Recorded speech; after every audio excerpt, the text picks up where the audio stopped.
Reading from Srimad Bhagavad Gita as it is. If we read the cover, we'll get quality assurance is fundamental to all work undertaken by Crown worldwide, and it is practiced by all employees in their daily activities.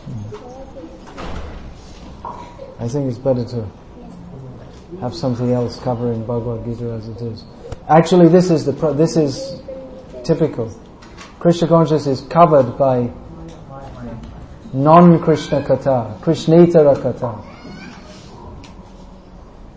We are covered by Gramya Kata, talk of things not in relationship with Krishna. Everything is in relationship with Krishna, but we conceive of things as different from Krishna. That is our disease. Vitirtam yat pratiyeta na pratiyeta chatmani tad vidyat atmano mayam yatha bhasha yatha tamaha. Conceiving of anything separate from Krishna, that is Maya. It is like it may seem to be real, or it may seem to have some substance, but it is no more significant than a reflection seen in the darkness. Some light is there. People like to quote Shakespeare. So many things Shakespeare said. They have some meaning is there. A rose would smell as sweet by any other name. You heard that saying before? That's a saying from Shakespeare. Then many sayings from Shakespeare are proverbs in the English language. So it's a pertinent observation. A rose would smell as sweet by any other name. In Hindi it's called gola or gula. So whether you call a rose rose or gulab, the smell is the same. I'm getting attacked here.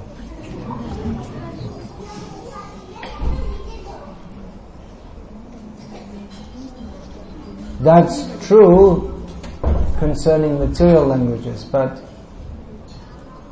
in Krishna consciousness, or the Vaikuntha, the Nam and the Nami are the same.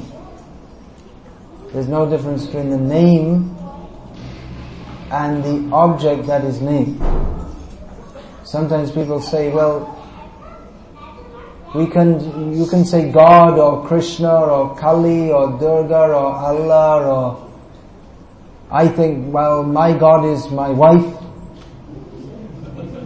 So it's all the same. Whatever you want, you can call anything you like as God. But that's not a fact. What is the Vastavik Satya, the actual reality? That is Krishna. That is described in Shastra. Vedyam Vastavam Atra Vastu. Srimad Bhagavatam describes what is actual reality. So here we have Bhagavad Gita as it is. Introductory description of actual reality, covered by quality assurance is fundamental to all work undertaken by Crown worldwide, and so on. So this is the covering of Maya, which we consider to be real. There are so many facts which we consider to be real. Rolls-Royce is the best car in the world. Afghanistan is in a state of turmoil. These are all facts that anyone would agree on. QATAR produces natural gas. That's not true. QATAR didn't produce it. It's already there. Krishna produced it. But QATAR extracts and exports natural gas. So these are all things, these are all facts that we would all agree with. But It is yatha bhaso yatha tamaha. It is not the actual reality. It is simply the permutations and combinations produced of this material world. Reality as is described in Bhagavad Gita. So devotees, they discuss that reality as described in chapter 10, text 9 of Bhagavad Gita as it is, which we'll read now with translation and commentary by His Divine Grace, A.C. Bhaktivedanta Swami Prabhupada, who has come, we're saying Jai. Why? Because he has come from that world to give us information of that world. This world is covered by crown, worldwide, and so many other varieties of Maya. The spiritual world, we are divided from that by the Vraja-vasi, the river, the division. So on that side, the Vaikuntha world, there is Krishna Katha. And on this side, there is Gramya Katha. So we can have our entrance to the spiritual world by Krishna Katha and Krishna Kirtan. There are science fiction movies, they speculate on how someone can enter into another dimension by going through some passage, through some, even modern scientists, quantum physicists, they talk of some space-time warp by which you can enter into another dimension. So the entrance into the simultaneous dimension is through Krishna Katha. The spiritual world is here. This is called Krishna Katha Desh. Wherever there is Krishna Katha, there is the spiritual world. It's not that we are not in the spiritual world, it's just that we're not recognizing that we're there. We're identifying with this apparent reality here, with the actual reality that we can experience if we are absorbed in Krishna Katha. That's just here. Where is Krishna? He's just here. But we don't see Krishna. How can we see Krishna? Primanjana churita bhakti vilochanena santas sadaiva hridayeshu vilokayanti yang shama sundaram achincha gunasvarupa govindamadi purusham tamamaja. One can see Govinda in the heart if one's eye is treated or smeared with the ointment of love of Krishna. And not only in the heart, but everywhere. Yomam pashyati sarvatra sarvam chamai pashyati tasyaham napanashami sachame napanashyati. One who, by remembrance of Krishna, love for Krishna, sees Krishna everywhere and in everything. He is always with Krishna. Krishna is never away from him. That is elaborated on in this verse. Machita madgata prana bodhayanta parasparam katyantas chamam nityam tushyanti cha ramanti cha. The thoughts of my pure devotees dwell in me, their lives are fully devoted to my service, and they derive great satisfaction and bliss from always enlightening one another and conversing about me, Krishna says. Purport: pure devotees whose characteristics are mentioned here engage themselves fully in the transcendental loving service of the Lord. Their minds cannot be diverted from the lotus feet of Krishna. Just see, where are we? We are trying to divert our minds towards Krishna. Pure devotees' minds cannot be diverted away from Krishna. And we're trying so hard, our mind is fully absorbed in Krishnetara Vishya, topics other than Krishna. And we're just trying to remember Krishna, but for actual devotees, their minds cannot be diverted from Krishna. Their talks are solely on the transcendental subjects. The symptoms of the pure devotees are described in this verse specifically. Devotees of the Supreme Lord are 24 hours daily engaged in glorifying the qualities and pastimes of the Supreme Lord. Their hearts and souls are constantly submerged in Krishna, and they take pleasure in discussing Him with other devotees. In the preliminary stage of devotional service, they relish the transcendental pleasure from the service itself, and in the mature stage they are actually situated in love of God. Once situated in that transcendental position, they can relish the highest perfection which is exhibited by the Lord in His abode. Lord Chaitanya likens transcendental devotional service to the sowing of a seed in the heart of the living entity. There are innumerable living entities traveling throughout the different planets of the universe, and out of them there are a few who are fortunate enough to meet a pure devotee and get the chance to understand devotional service.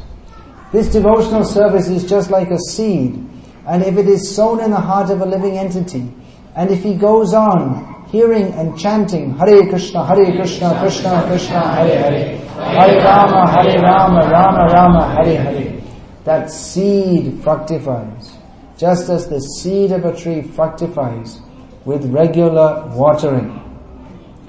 The spiritual plant of devotional service gradually grows and grows until it penetrates the covering of the material universe and enters into the Brahma Jyoti effulgence in the spiritual sky. You like to read it? You like to read? You can continue. Please continue. In the spiritual sky, also that planet grows more and more. Plant, yes. Which is called Goloka Vrindavana. The supreme Wait a minute, planet excuse me, you jumped one line. In the spiritual sky also that plant grows. You see, you jumped from plant to planet. In the spiritual sky also that plant grows more and more until it reaches the highest planet, which is called Goloka Vrindavana, the supreme planet of Krishna. Ultimately, the plant takes shelter under the lotus feet of Krishna and rests there. Gradually, as the plant grows fruits and flowers, the plant of devotional service also produces fruits, and the watering process in the form of chanting and hearing goes on. The plant of devotional service is fully described in the Chaitanya Charitamrita. It is explained there that when the complete plant takes shelter under the lotus feet of the Supreme Lord, one becomes fully absorbed in love of God. Then he cannot live even for a moment without being in contact with the Supreme Lord. Just as a fish cannot live without water, in such a state the devotee actually attains the transcendental qualities in contact with the Supreme Lord. The Srimad Bhagavatam is also full of such narrations about the relationship between the Lord and His devotees. Therefore, the Srimad Bhagavatam is very dear to the devotees. As stated in the Bhagavatam itself, Srimad Bhagavatam Puranam Amalam Yad Vaishnavam Priyam. In this narration, there is nothing about material activities, economic development, sense gratifications or liberation. Srimad Bhagavatam is the only narration in which the transcendental nature of the Supreme Lord and His devotees is fully described. Thus, the realized souls in Krishna consciousness take continual pleasure in hearing such transcendental discourses, just as a young boy and girl takes pleasure in association. Jai, thank you very much. Madchita madgata prana bodhiyantas praspram katyantas chamang nityang tushyanti charamanti cha. Pure devotees always discuss Krishna, always discussing. Pure devotees don't live in the material world, they live always with Krishna.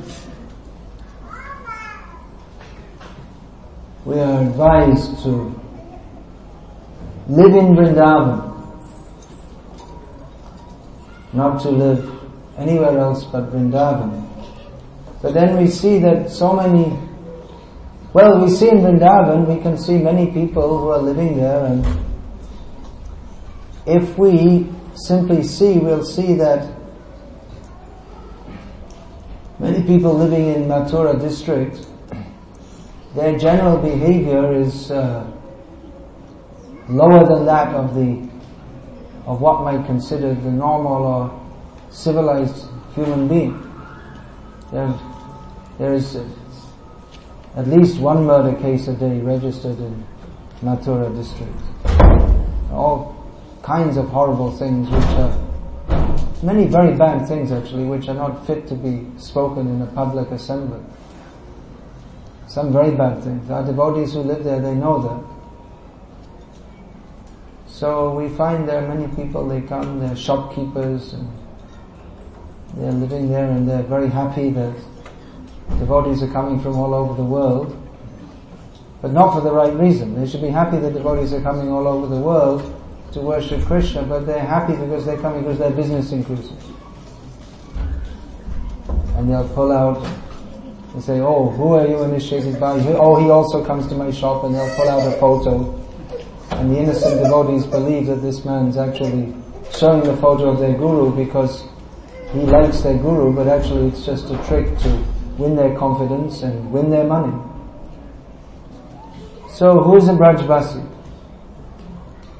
We find that great devotees like Bhaktivinoda Thakur, he was only in Vrindavan for a short time. Actually he wanted to go and live in Vrindavan, but he was instructed in a dream, no, you have a lot of service to do in Navadvip, which is non-different from Vrindavan. So he only went there, it seems, once. And at that time, as a government officer, he was able to check the activities of various dacoits who would plunder visiting pilgrims. So Bhaktivinoda Thakur, was he a Vraja-vasi? Doesn't seem like it. He built a house in Calcutta, not in Vrindavan. And he built another house in Godrumadvip, Navarid Dham. So why did he build a house in Calcutta? His building a house is not for sense gratification. We build a house, we try to make it very nice, or we like. Nowadays people don't build, they just buy something which someone else has designed, or they rent, even more common. But they look to see, you see the advertisements, new apartment block coming up, 2-bedroom, 3-bedroom, 4-bedroom apartments, swimming pool, centrally air conditioned, all the facilities they're offering for sense gratification. But Bhaktivinoda Thakur, he didn't build a house for sense gratification. Even he built in Calcutta, he was overseeing the Hare Krishna. Is that Gita? Please don't put on the floor. He was building a house, and he used to oversee the construction. He'd be overseeing the construction. Now everyone's looking at the chaya. We have important things to speak, but a little disturbance and everyone, their mind will go away from Krishna Katha. If someone walks in the room and walks to the other side, everyone will look. There's nothing to see, just someone crossing the room. But it's very difficult for us to have any attention on Krishna Katha. Not only here, everywhere. Then we find also some people at the time of class, they become extremely interested in their fingernails. They start playing with them.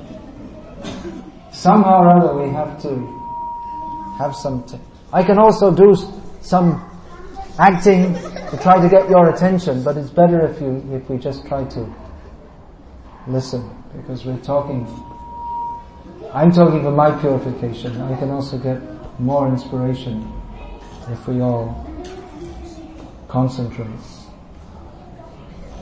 So Bhaktivinoda Thakur, as he was building his house, Bhakti Bhavan, yes, he was overseeing the construction with Japamala in hand and chanting and overseeing. And some people, seeing his enthusiasm in getting the building built, they sardonically remarked that better than Kedarnath Datta, as he was known, better than him being in the Justice Department, he was a magistrate of the government, he could be transferred to the Public Works Department. In other words, the construction department of the government. They were unnecessarily criticizing him. But Bhaktivinoda Thakur, he said that I'm very enthusiastic to construct this house because this is a place where Vaishnavas will be served.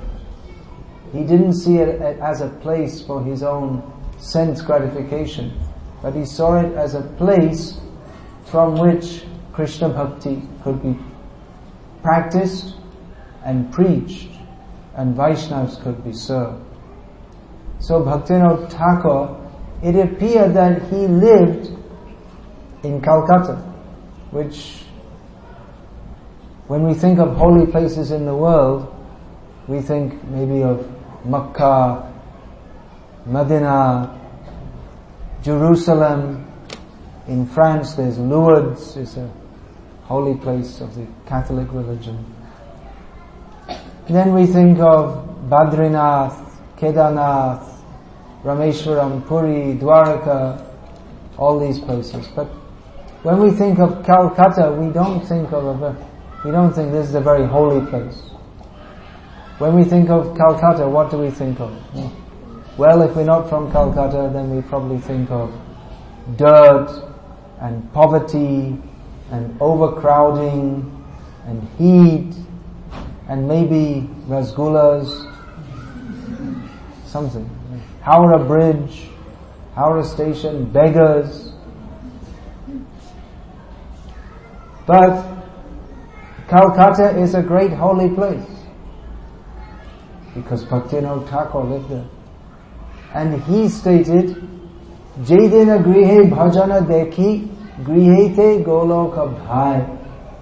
In my home, performing bhajan, I see the whole home is transformed into Golok Vrindavan. He was worshipping the deity, Radha Madhava. This song, Radha Madhava Kunja Bihari, Gopi Janda Vallabha Giri Varadhari, Bhaktivinoda Thakur's song. Later he moved to Godruma Dham, Amishananda Shukadavashi, Shri Radhika Madhava Charanadasi. He identified himself not as a resident of Calcutta, as a resident of Swananda Shukada Kunj, the place he built for bhajan in Godruma Dham. And he identified himself as a maidservant of Radhika Madhava.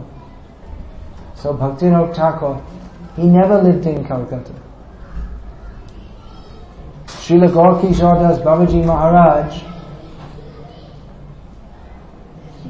he would always tell, he was living in Navadvip Dham, and from time to time he would send messages. People used to come from Calcutta, and he would tell, when you go back to Calcutta, tell Bhaktivinoda Prabhu, he used to call him, to leave Calcutta and come and join me in Navadvip for doing bhajan. So one time, one person came from he just visited Navadvip, and he came and conveyed this message to Bhaktivinoda Thakur. Bhaktivinoda Thakur said, when you go back, you please tell Srila Gaurkishore Das Babaji Maharaj, please convey my respects and blessings to him, and tell him that the place that I live is not Calcutta. The place I live is not part of this material world. So Calcutta is glorious.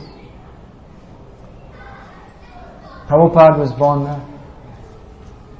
Srila Bhaktisiddhanta Saraswati Thakur started his preaching mission there. So Calcutta is glorious. But still we hear among the prominent activities of devotional service, Vraja-vasi. Sadhu Sangha, Nama Kirtan, Bhagavad Shravan, Mathuravas, Shraddhai, Shrimurti Shevan. These are the 5 principal activities of bhakti that Chaitanya Mahaprabhu has recommended. Sadhu Sangha, this is most important, associating with devotees. Because if we associate with devotees, then automatically there will be Nam Kirtan, automatically there will be Bhagavad Shravan, automatically there will be Mathuravas, because devotees, they always live in Vrindavan.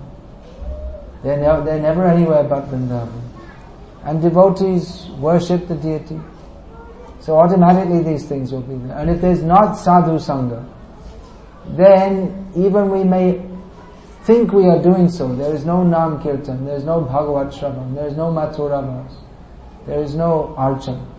These activities are only possible by sadhu sangha. So sadhu sangha, that is the key to all these activities. Mathuravas is mentioned. We don't find Chaitanya Mahaprabhu saying Calcutta Vas. He says Mathuravas. So why glorify Calcutta? Calcutta is, just this is being given as an example, that Calcutta, Mathura has appeared in Calcutta by the presence of Bhaktivinoda Thakur. Wherever he goes, Vrindavan Dham must be there. Whereas it's possible that one may attempt to physically place his body in Vrindavan, but by his consciousness he is living in hell. That is also possible. Srila Bhaktisiddhanta Saraswati Thakur used to say of certain supposed vairagis living at Radha Kund, that they are not living at Radha Kund, they are living at Narak Kund, by their consciousnness. So one may be living in Calcutta, which actually at that time, at the turn of the end of the 19th century, didn't have the bad reputation it has since acquired. Now CMC, Kolkata Municipal Corporation, is trying to clean up Calcutta. But at the end of the 19th century, it was a very clean, orderly, it was the British capital of the British Empire in India. But still not Mathura. Kalikata,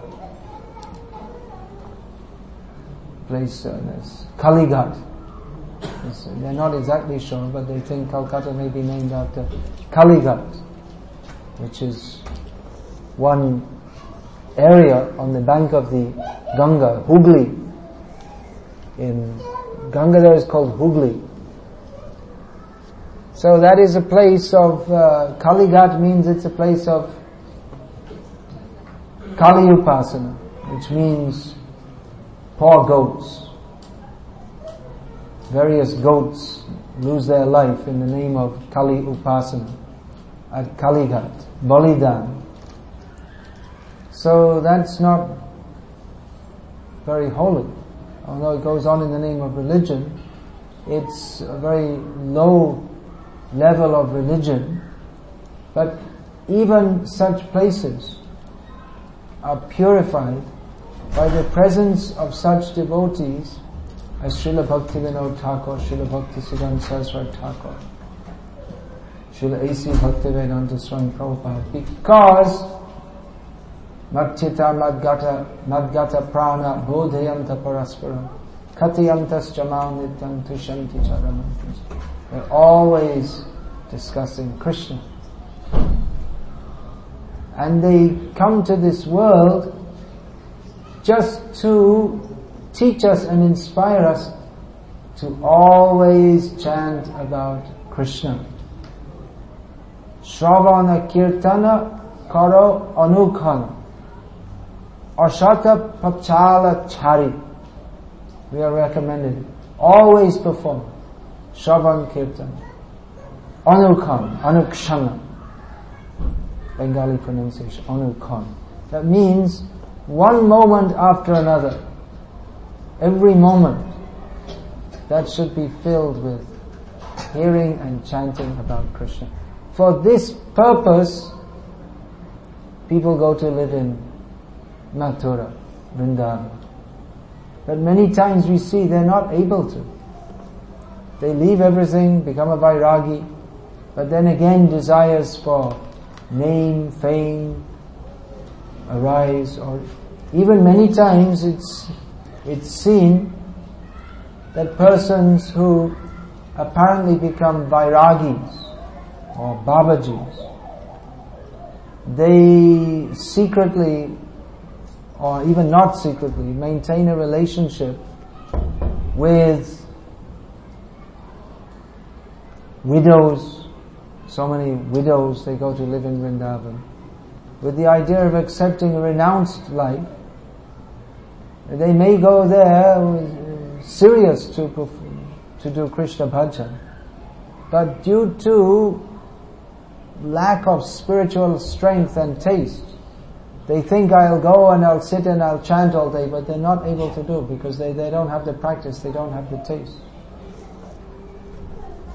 And they fall into gross maya. Prabhupada told that if you think you can go and sit, and he told to his disciples in 1976 in Vrindavan, that if you think that you can simply sit and chant all day at Radha Kund, you'll not. You'll simply eat and sleep and think of women and money, and in this way fall down. Kanaka Kamini. Instead of Kanaka Kamini, we should think of Kanaka Kamini. This is very good. This is the best thing we can think of. Kanaka Kamini. Kanaka Kamini means Radharani. Golden Kamini means she fulfills the desires of Krishna. But instead of seeing Kanaka Kamini as Radharani, we see Kanaka Kamini as something for me to enjoy. Money and materialistic women. So in this way we fall down. We should go to Radha Kund only to think of Kanaka Kamini, only to serve Kanaka Kamini. But unless we have connection with that spiritual platform, then instead of thinking of the actual Kanaka Kamini, Tapta Kanchana Gaurangi Radhe Vrindavaneshwari, then we will be attracted to taking the position of an imitative Krishna. Instead of becoming the servant of Srimati Radharani, we'll become the servant of our senses. And then we'll try to find becoming an imitation Krishna, we'll try to find out some imitation Radharani. And Maya can supply any number of imitation Radharanis. For the dog, for Kutta, there is Kutti. It's in every species of life. The imitation will go on. So we should only live in Mathura. We should not live anywhere else. Living in Mathura means not necessarily constructing a cottage on the bank of Radha Kund. We cannot actually enter Radha Kund unless we have the actual adhika, actual eligibility. It is not that we think, well, I think I'll go to Vrindavan. Okay, buy a ticket, Qatar Airways, Doha to Delhi, hire a taxi, and I'm in Vrindavan. What shall we do? I'm feeling thirsty, let's go drink a lassi. So, this way is not the entrance to Vrindavan. Or if we think that by doing great tapasya, I shall enter Vrindavan. We can enter Vrindavan by the system that is given. System means how to get the mercy. by which we'll be allowed into Vrindavan. That I wanted to discuss. That song is there. In one brief song, or short song, Narottam Das Thakur has summarized the whole process of entering Vrindavan. Narottam Das Thakur, he himself, he ran away as a young boy. He was the son of a king. A king in those days, many of them were big landowners. So he was the heir to a great estate, but he left. He ran all the way, non-stop. Practically non-stop, practically not eating or sleeping. He ran from Bengal on the bank of the Padma river. He ran. Then Padma goes to Ganga, going west. He goes from Padma river to Ganga, and then Ganga meets Yamuna. So along the bank of the Padma, Ganga, Yamuna, and eventually reached Vrindavan. And studied there. He served his Gurudev, Lokanath Goswami. And Lokanath Goswami didn't want to accept any disciples. But he practically, by his intense service to Srila Lokanath Goswami, he practically forced that you Toma bina kaya chayama. He prayed to Radha Krishna. He saw the path to Radha Krishna through Lokanath Goswami, who accepted him as his only disciple. Kabi Lokanath mora shange loya jabe. Shri Rupa pada padme more shamarpibe. His desire was that he will be offered in the service of Rupa Goswami, Rupa Manjari, only through Lokanath Goswami. He saw that I have to make my connection here. So he came to Vrindavan, and he was studying under Jiva Goswami with Shyamananda Prabhu, Srinivasa Acharya. Later they were given these names, Prabhu, Acharya. As young boys, they were all studying together under Jiva Goswami, studying Vaishnav Siddhanta, which had never been taught to anyone in the world previously, at least in this Kali Yuga, in the manner that Jiva Goswami taught. They were his first students. He compiled all the books which upheld the philosophy of Chaitanya Mahaprabhu. So they were his first student. They were the first students of this treasure of Vaishnava philosophy. So they all three together made a sankalpa, a vow, that we shall live together. We have come here to Vrindavan, we shall live here throughout our lives, together, very happily, hearing and chanting about Krishna and serving the Vaishnavas. So they made this vow, and shortly after that Jiva Goswami called them and said, now you have learned very nicely, now you all leave Vrindavan. And take this knowledge outside Vrindavan. Preach this knowledge. Don't just think you will live here in Vrindavan for your own pleasure, even spiritual pleasure. But you have some service to do. Bhaktivinoda Thakur, same thing. He was thinking of going to Vrindavan. Then he got the transcendental message. No, you have service to do in Navadvip. You go there, don't go to Vrindavan. So Narottam Das, he lived some years in Vrindavan. Then after that, he went on the order of his guru, Jiva Goswami. I just said his guru is Lokanath Goswami, but Jiva Goswami practically taught him. So he was actually Shiksha Guru in all respects. So Narottam, he went back to Bengal, and he taught Krishna consciousness, and he wrote many, many songs expressing his aspiration only to live in Vrindavan. So he taught how we, as conditioned souls, how we can begin to approach Vrindavan. In one short song, he has summarized the whole process. Gauranga bolite hobe pulaka share, Hari Hari bolite nayane babine. We should chant the name of Gauranga and the name of Krishna. By chanting the name of Gauranga, one attains the eligibility to chant the name of Krishna. Because in this Kali Yuga, who can chant Hare Krishna? Who is qualified to chant the name of Krishna? Who is chanting the name of Krishna? Yang Brahma, Varanendra, Rudra, Maruta, Stunvanti, Divyai, Stavai, Vedai, what is it? Vedai, Sama, Sango, Panishadai, Gayanti Yang, Samaga, Dhyana, Vastita, Tadgatena Manasa, Pashanti Yang Yoginam, Yatsyantam Navidu, Sura, Sura, Gana, Tasmai, Bhima.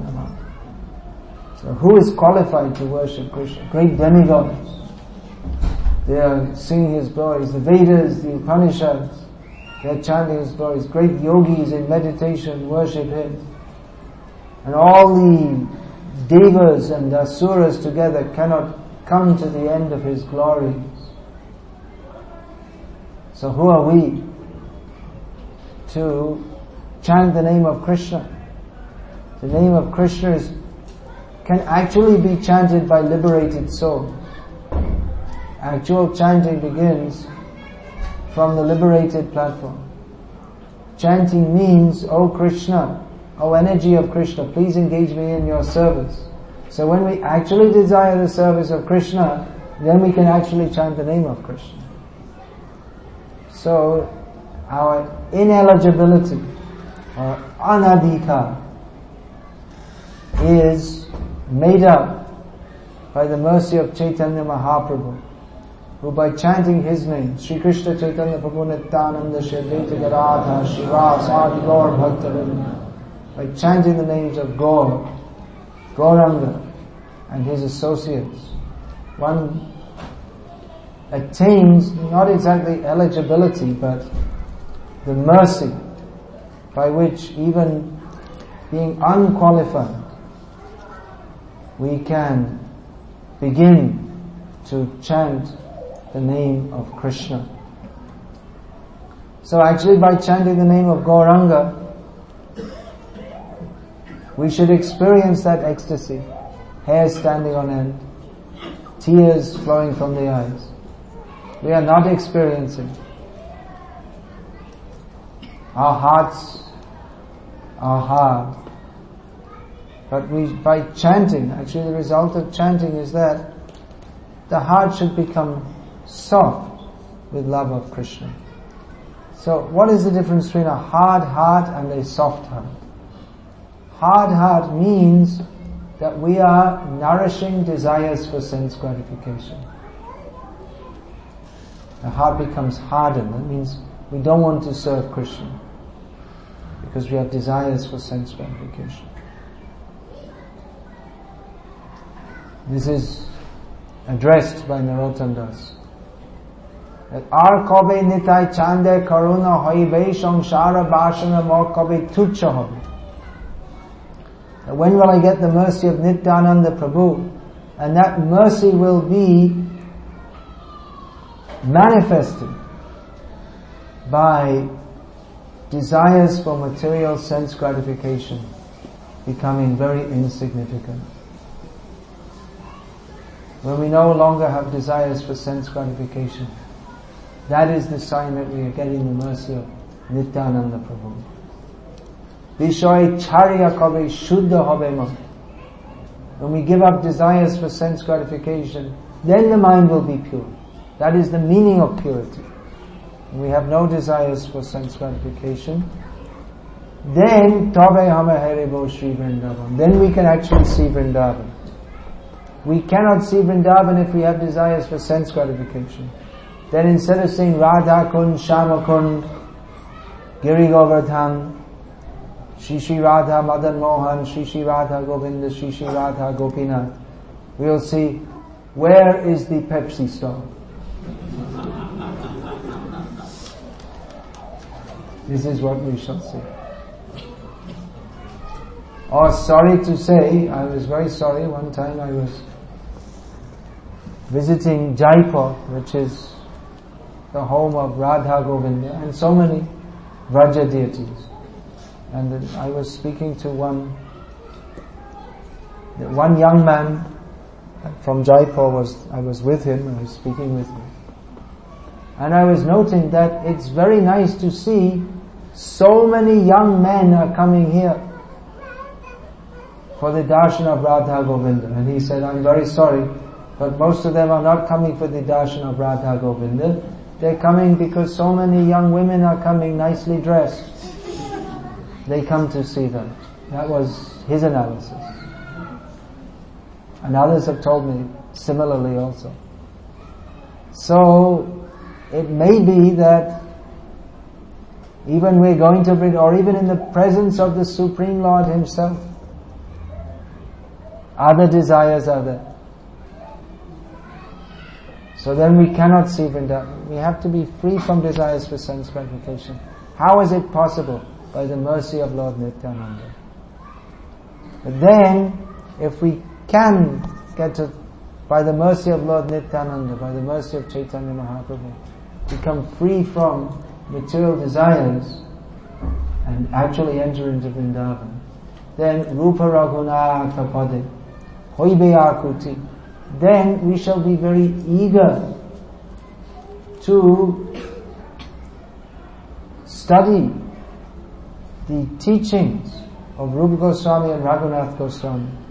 Gauriya Vaishnavas are known as Rupa Anuga, followers of Rupa Goswami, not Chaitanya Anuga.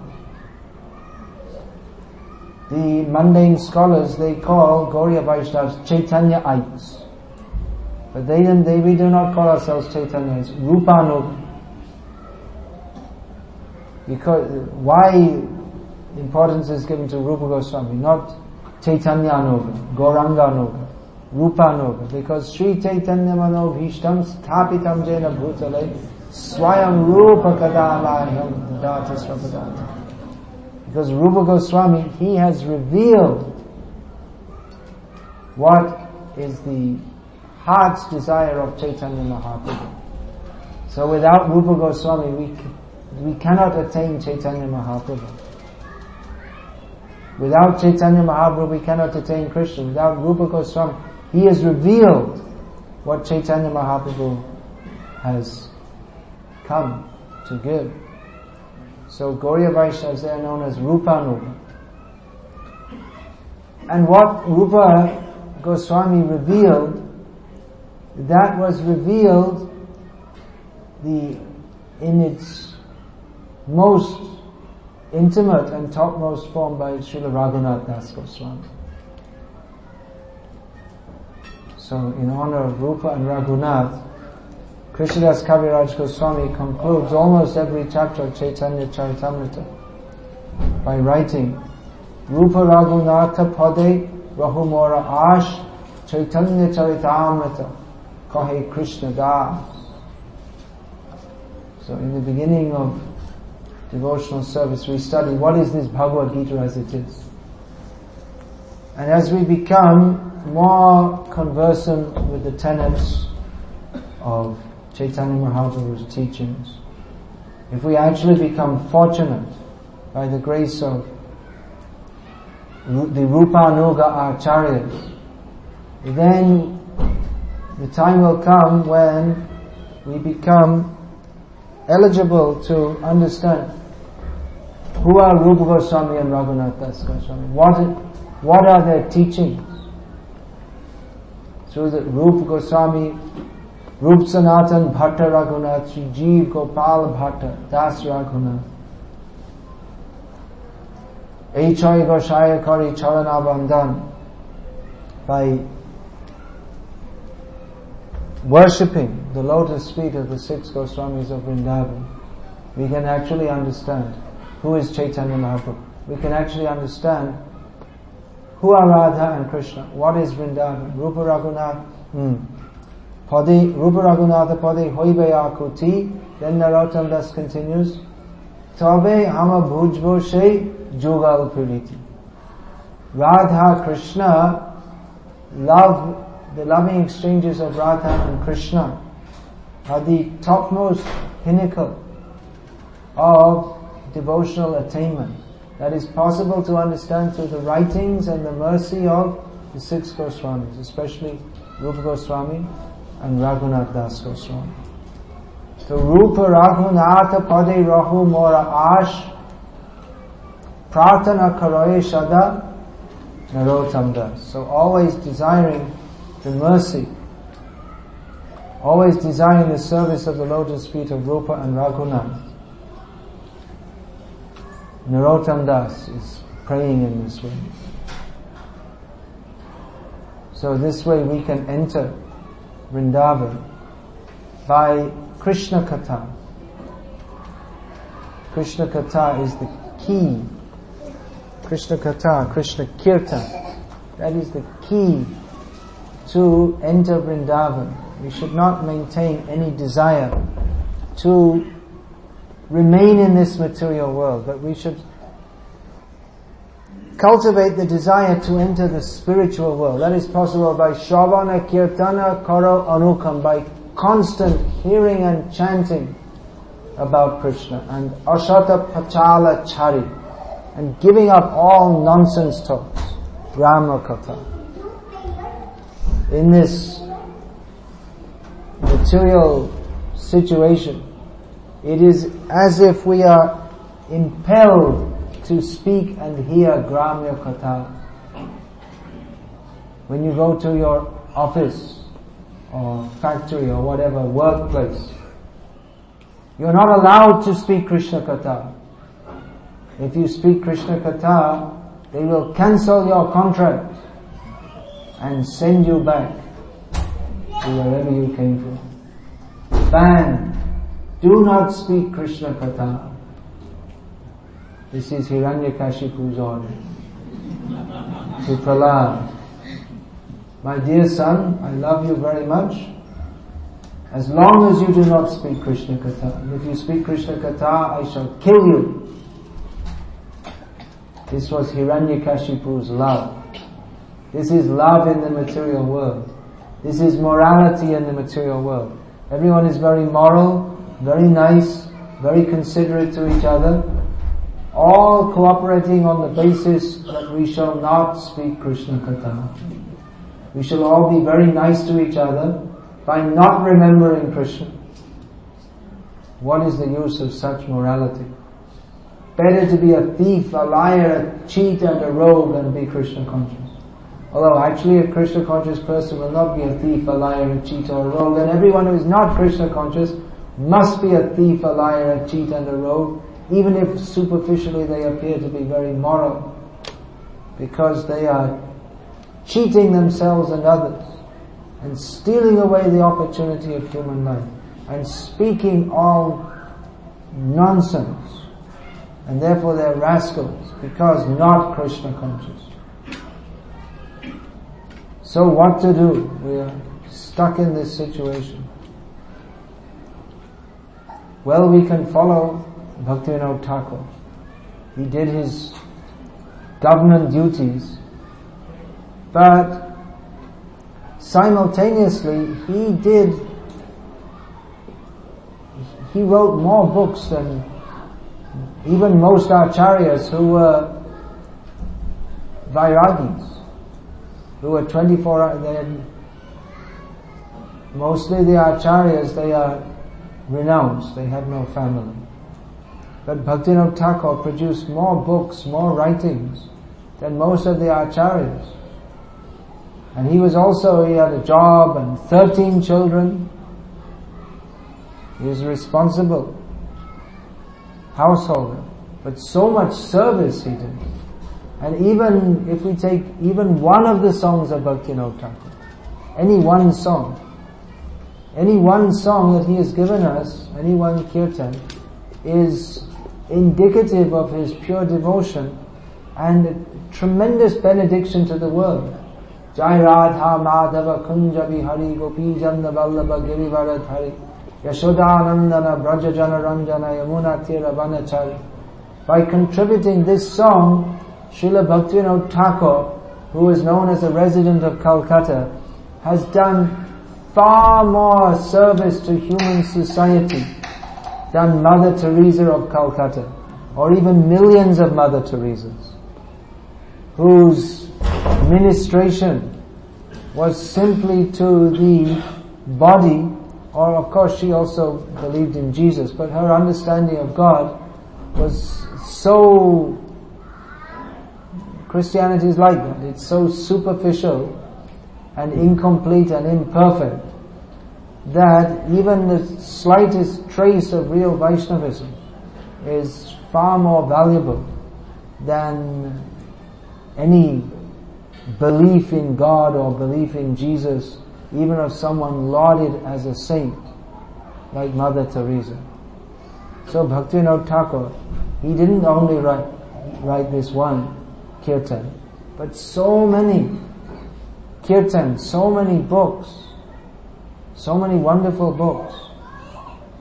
And those of you who know Hindi especially, it would be relatively easy for you also to learn Bengali. Then you can read his books.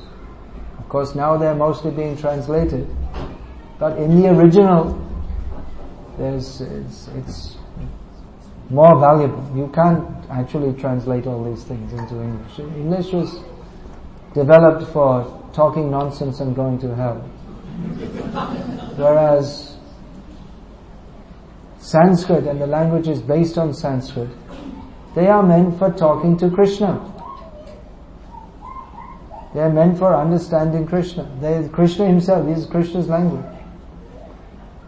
So you can, of course we don't have time even for reading Prabhupada's books. That is our misfortune. But we need not spend all our lives simply working, making money. We should think, it's like, if you can earn some money here, then donate for Krishna's service, save some money, retire early and go to Vrindavan. Actually go to Vrindavan, not to the Pepsi shop in Vrindavan. Actually go to Vrindavan means to live a life full of Shravan Kirtan. We should aspire for that. When can I go to Vrindavan? Or even better, go to Mayapur. That is non-different from Vrindavan. But the mercy of Chaitanya Mahaprabhu is flowing there. Vrindavan is very difficult. Little offense, you have to suffer. That's also Radharani's mercy in another way. But Chaitanya Mahaprabhu, his mercy is flowing in Mayapur. So I always think for me, it's more suitable. I don't find any eligibility for myself to enter Vrindavan. But Mayapur I feel comfortable. And here I can stay here. This is a place for fallen souls. So very good for me. So we can plan like that. Sometimes people go to astrologers. What was my previous birth? What does it matter? Whether we're a dog, frog, monkey or king. What does it matter? Rather we should think, what will be my next birth? Or rather, no more next birth. Next birth should be in the womb of a gopi in Vrindavan. That's all. Then go to Krishna. But how are we going to do that? We're not going to do that by absorbing our mind in nonsense. We have to absorb the mind in Krishna. So that we have to get the association. We have to see, how are we going to live our lives in such a way that we don't become a dog, a frog, a cat, a monkey, a pig, or even Indra. By chanting Hare Krishna, you can also become Indra. But who wants to be Indra? What's the use of becoming Indra? Being Indra is no better than being a pig. It's just for sense gratification, that's all. Maybe a little bit more pious. But pure devotees, they see Vidhi Mahendradish Kitayate, being Brahma or Indra. It's no better than being a worm in stew. What's the use? It's just another way of forgetting Krishna, that's all. Rather, kita janma hau jata tu adas, bahimukha brahma janma nahiyas. Rather, Bhaktivinoda Thakur again has taught us that I'd rather be a worm if I can be your devotee, Krishna. What's the use of being Brahma if you're not a devotee? So we should see. Of course, we can't fully plan our lives, but to some extent we can plan, and then if Krishna wants to fulfill, that's up to him. But we should think how we can engage in hearing and chanting about Krishna always. Not that we have to spend all our lives simply engaged in family affairs. We can come out. Even when older husband and wife can live together in Mayapur, Vrindavan, Puri, any of these dhams, or anywhere where there are devotees, that is as good as a dham. And in this way, become fixed in this principle. Matchita madgata prana bodhayanta paraspara kathayantas chamang nityam tushyanti charananti.